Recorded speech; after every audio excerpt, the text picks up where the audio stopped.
अंबेजोगाई लातूर राष्ट्रीय महामार्गावर स्कॉर्पिओ आणि कार यांच्यात भीषण अपघात, 3 जणांचा जागीच मृत्यू, 2 जण जखमी. बीडमधून एक धक्कादायक बातमी समोर आली आहे. अंबेजोगाई लातूर राष्ट्रीय महामार्गावर स्कॉर्पिओ आणि कारचा भीषण अपघात झाला आहे. या अपघातात 2 जणांचा जागीच मृत्यू झाला आहे, तर 2 जण गंभीर जखमी झाले आहेत. जखमींना तातडीनं लातूर येथील रुग्णालयात उपचारासाठी दाखल करण्यात आले आहे.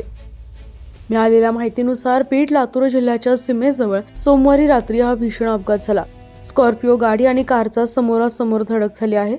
हा अपघात इतका भीषण होता की यामध्ये स्कॉर्पिओ गाडीच्या समोरील भागाचा चक्काचूर झाला, तर कारचेही मोठ्या प्रमाणात नुकसान झाले. या भीषण अपघातात 3 जण जागीच ठार झाले आहेत, तर 2 गंभीर जखमी झालेत. घटनास्थळी स्थानिकांनी धाव घेऊन कारमध्ये अडकलेल्या लोकांना बाहेर काढलं. घटनेची माहिती मिळताच पोलिसांनी घटनास्थळी धाव घेतली.